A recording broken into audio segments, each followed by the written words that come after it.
kuririmba bitera ubwibone, kandi ndaje mbabwira impamvu. Nuko umuririmbyi wa mbere wari ushinzwe uwo murimo mu ijuru nawe byaramufashe. Burya nimusoma neza Rusuferi ari we Satani mu ijuru yarashinzwe worship. Niyo mpamvu muzabona ku isi ushaka kuyobya ibintu we byose ashaka abaririmbyi baririmba ibidahuye n'iby'Imana ishaka.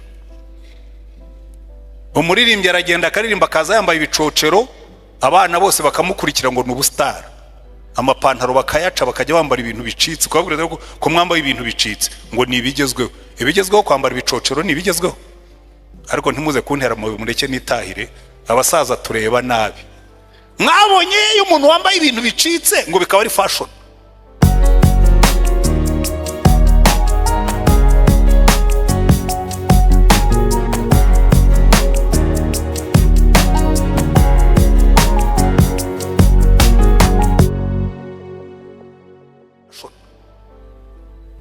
Ariko kuko Satani uretse no kuyobya aragenda akinjira mu muririmbyi, umuririmbyi akambara ibintu by'ibigozi nk'iby'imfungwa, akambara ibintu bicitse n'ibindi, abantu babireba ngo bakabona ari ubustar. Ntabwo mvuze ko kuririmba biyobya abantu, ariko icyo nenda kubabwira, kuririmba bitera ubwibone. Umuhanzi w'indirimbo waririmbye indirimbo ikamenyekana, arakandagira ukagira ngo ntari kwisi, akajya yumva isi ivunika kuko ayiriho. Kuko na Satani byamuteye ubwibone. Niyo mpamvu bariya baririmbye baravuga ngo ibintu binezeza Imana, kuramya Imana kuyinezeza, ni igihe muririmba mwarangiza mukavuga ngo icyubahiro cyose n'ishimwe ryose n'ubutware bwose no guhimbazwa kose bihabwe Imana yo mu ijuru.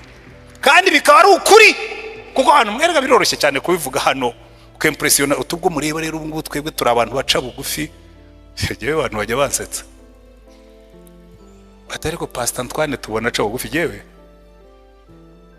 ninde wakubwiye ko nca bugufi?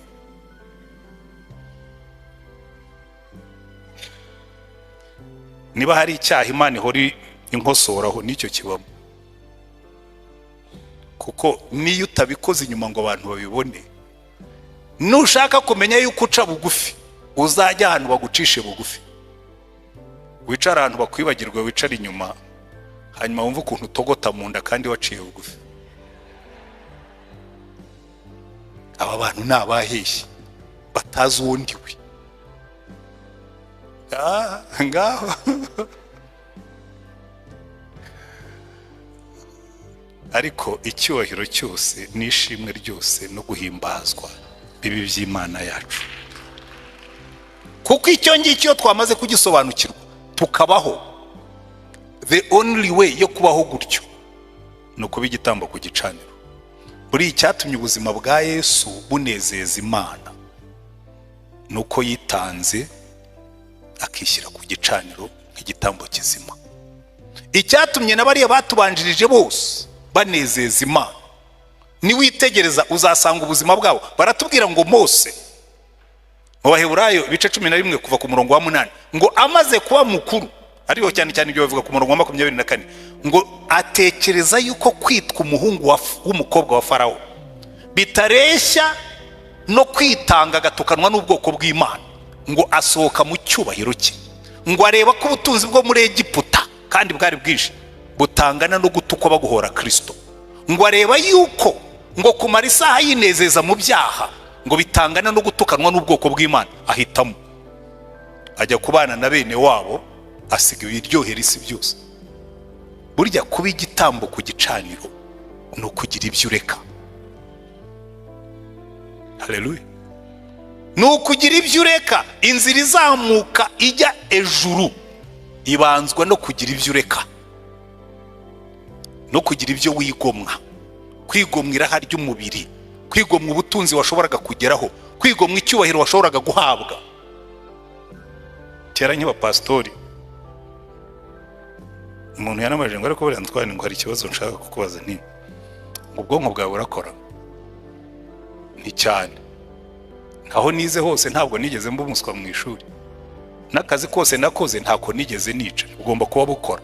Ngo ya ngo ariko ugomba kuba nta ambisi ugira, indazigira zo gukora ibyo umwami wanjye ashaka. Jewe mfitanye isezerano na Yesu kandi rihora rimfata.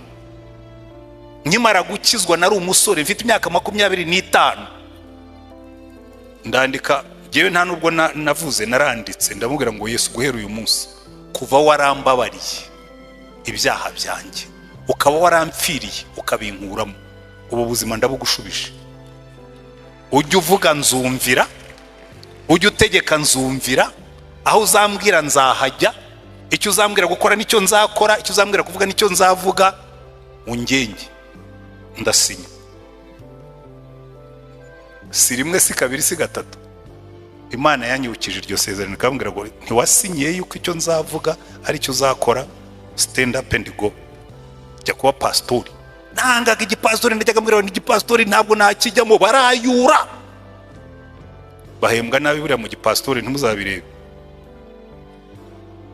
Umuntu ufite masters 2 akagira doctora ukamuhemba 300,000 akabyemera, bahembwa nabi. Ariko Yesu arambwira ngo wambwiye ngo iki jya hariya, ngo bisigaye iby'imibereho yawe uzabimbaza cyo mukundira. Hari igihe ngenda mu nzira nkavuga nari kumenya ntacyo bitwaye gukora, abambonye bagira ngo ndu abambonye bagira ngo ndi umukire. Ariko hari ikintu kimwe, nibyo bitabayeho, je hari isezerano mfitanye na Yesu, niyo nagenda n'amaguru kugira ngo ubuzima bwawe buzagira agaciro, bugira impumuro nziza, no gushyira ubuzima bwawe ku gicaniro, igitambo kizima. Kandi iyo cyabaye igitambo kizima kigomba kuba n'igitambo cyera, niko mu Baroma 12 batubwira, kigomba kuba igitambo cyera, kuko ibitambo byakongorwaga n'umuriro. Imana avuga ngo icyambere ntikizaze gicumbagira, ntikizaze gifite ibihushi, ntikizaze gifite inenge ari yo yose, kizaza ari igitambo cyera cyuzuye, mugishyire ku gicaniro gikongorwe n'umuriro to the end. Jewe nagambiriye gukorera Yesu kuzarinda to the end. Ubu byaranarangiye. Saro ucirira imbwa ishaje ku myaka 66 z'ubu bampa akazi ko kugira gute, byararangiye.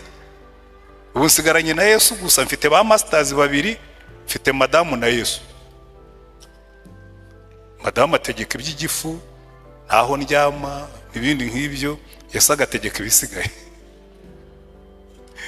Ariko icyo nenda kubabwira, indirimbo izahimbaza Imana, indirimbo izanezeza Imana, indirimbo izahindura abantu, nizaba ivuye mu mutima w'abantu bishyize ku gicaniro nk'igitambo kizima.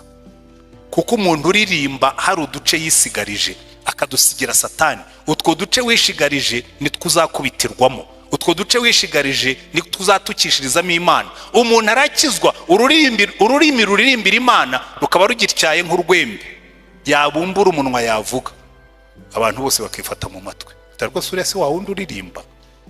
Umuntu arakizwa agasigarana intoki zikabakaba, abagore bacaho akabakabakaba, abakobwa bacaho akabakabakaba. Twigeze kubona kese niyo nge nyibabwira hano, twagiye kubwiriza ubutumwa ahantu, umugabo umwe w'umunyamahanga yari yarakijijwe ariko intoki ntizakizwa, abakobwa bacaho kabakubita ku bibuno, baratubwira ati muze kutubwira uriya mugabo ngo turamwubaha arabwiriza neza, ariko biriya bintu byo kudukora ku bibuno ntibirimo. Arakizwa, intoki ntizisigara zidakijijwe, wakijwe n'intoki zigakizwa. Ariko igitambo kizima cyuzuye ku gicaniro. Hanyuma nuririmba Imana ivuge ngo Yesu, iriya ndirimbo isohotse mu kanwa gahuye n'umutima. Nuhimbaza Imana ivuge ngo Yesu, kuriya guhimbaza kuvuye mu mutima uhuye n'umubiri. Nuramya nusenga Imana ivuge ngo Yesu, uriya muntu ibyo avuga bihuye n'ibyo yemera. Icyo gihe ubwo buzima buzahindura ubuzima bw'abandi, buzaba impumuro nziza. Kuko iyo dufashe ibyacu byose, icyatumye Yesu anezeza Imana nuko yitanze akaba igitambo. Muze gusoma Yohana mu inshuro zigera kuri 13 zose abisubiramo, akatubwira ati niba mushaka kunezeza Imana namwe mu nyigane, uko nanejeje Data aba ariko mumunezeza. Jyewe buri munsi iryo ni isengesho ryanjye, kandi ndimo ndagenda nsaza, kandi buryo umuntu asaza amera ubwoya mu matwi. Njyambwira Yesu, numva rero Yesu, ndabona birimo kuba bibi, ubwoya ndabona burimo kuba bwinshi mu matwi, uzamfashe ntibuzaze no mu mutima, ujye ukomeza uvuge numve, ntazavaho mpfa amatwi nshaje. Aya y'inyuma yo ntacyo atwaye, bashyiramo n'utwuma, ariko ay'imbere aho Imana ivuga ukumva, yategeka ukumvira, aho niho hazamukamo ijwi rinezeza Imana. Kandi uyu munsi reka nanarekera aho ngaho ntaza kurondogora, kandi nahoze mbabwira yuko muri konseri amagambo agomba kuba magufi, uretse no kuba ariyo principe, ariko mfite n'abandi ubwo bategereje, ubu barimo barihanganira, bizi batangiye gusenga barwaye mu nda. Uratinda bakavuga ngo umukozi w'Imana ngo arahageze, ngo twasengaga Imana ngo ikureho ambuteyaje, kandi atari zo zahiteye, ahubwo wakerereho wari uri. Reka dusezerane iki ngiki. Niba wicayemo hano uyu munsi uri umuririmbyi, uri umukozi w'Imana, uri umukristo, utari waha Yesu ubugingo bwawe ngo bushyire ku gicaniro, ngo mubwire ngo Mwami Yesu, manura umwuka n'umuriro, njyewe nzatangira kunezerwa umunsi nzabona korali ziririmba. Uzasohoka hano bakambwira ngo abagabo bose bo muri Maranata n'abagore bo muri Maranata barejejwe, barakijijwe, barakiranuka. Ziriya korali zawo worship team ho rero harimo abasore n'inkumi, aho biba bigikomeye cyane, biba bikomeye hariya hirya mu basore n'inkumi. Ariko umunsi muzakiranukira Imana ikabishimira. Karebu nayo so waruvuze ngo ubwo Uwiteka twishimira, ngo n'abanzi bacu tuzabarya nk'ubugari. Igihe kirageze ngo tugire abakristo bavuga batyo, tugire abakristo basezerana n'Imana, akavuga ngo Mana ndarahiye, ishyizeho indahiro, ntabwo nzagendera mu nzira zitari zo gukiranuka. Ibigeragezo ni byinshi, bizahoraho, ariko n'Imana yacu irakomeye. Kandi ndangirize kuri iri jambo Paulo yandikiye Timoteyo, aramubwira ngo urufatiro rukomeye rw'Imana ruracyariho, ngo kandi rwanditseho aya magambo ngo Uwiteka azabe, ngo none uvuga izina ry'Uwiteka nave mu bidatunganye. Haleluya! Ibyo nibyo binezeza Imana. Uvuga izina ry'Uwiteka, suriririmba gusa, suhimbaza gusa, uwitwa umukristo wese uvuga izina ry'Uwiteka nave mu bidatunganye.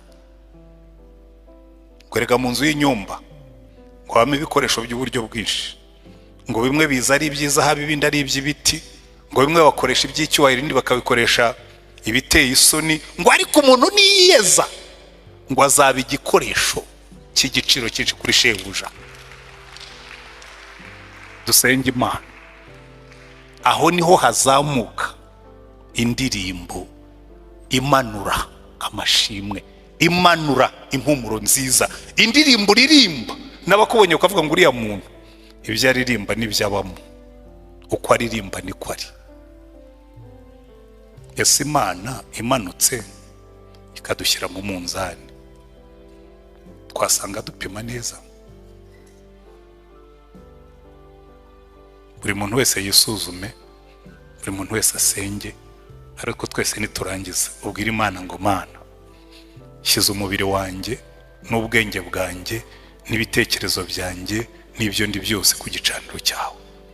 Ishimwe ribi ryawe, icyubahiro kikugarukire. Kandi wumva udahamanya n'umwuka w'Imana ko ari ukugenda, uyu mugoroba ubwira Imana ngo Mana, numvise ijwi ryawe kandi hari ibyo ngiye guhindura. Turagushimye Mwami wacu Yesu Kristo. Komeza ube muri iyi konseri, indirimbo ziririmbwa zose zimanuke zifite anointing, zifite amavuta yawe, zije guhindura imitima y'abumva, abarimo kutwumva bari kure n'abatwumva bari hafi hano mu rusengero.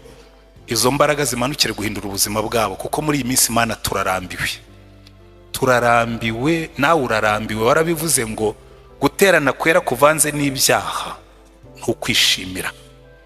Ubwira abantu ngo iyo muje kundi batira inzu, ngo ninde uba wababwiye ngo mutandukanye ibyaha byanyu no guteranya kwanyu. Ngo dore amatwi yanjye ntiyapfuye ngo nanirwe kumva, n'ukuboko kwanjye ntikwahize ngo nanirwe gukiza, ngo ariko gukiranirwa kwanyu niko gutuma mbima amatwi. Dufashe Mana, dufashe iteraniro rivanze n'ibyaha rihinduke, dufashe ubuzima buvanze n'ibyaha tubuvemo, dufashe kuririmba ku bavanze no kwihimbaza, dufashe kuririmba ibyo tutemera, dufashe kubwiriza ibyo tudakora. Umanukire guhindura itorero ryawe Mana. Muri iyi minsi twabaye igitutsi, muri iyi minsi twazanye igisuzuguriro, ariko ibyo turabirambiwe, ibyo turabisengera, ibyo turabyingingira. Hindura amakorari yacu, uhindura abavugabutumwa, uhindura abapastori, uhindura abakristo, uwitiriwe izina ryawe wese ave mu bidatunganye. Duhinduke impumuro nziza mu gihugu, duhinduke impumuro nziza muri neighborhood aho dutuye, duhinduke impumuro nziza mu ngo zacu, duhinduke impumuro nziza mu kazi. Reka imbaraga zawe zimanukire gukora ibitangaza n'ibimenyetso muri twe. Komeza uyobore iyi konseri kandi ukomeze kuyikoresha, wiheshe icyubahiro, uha ubwoko bwawe umugisha, mu izina ryawe Mwami wacu Yesu Kristo, amen. Munyemerere rero mbapepere, hanyuma njye kubwiriza n'abandi. Turacyari kumwe, ntaho nagiye, ubwo naho ubutaha.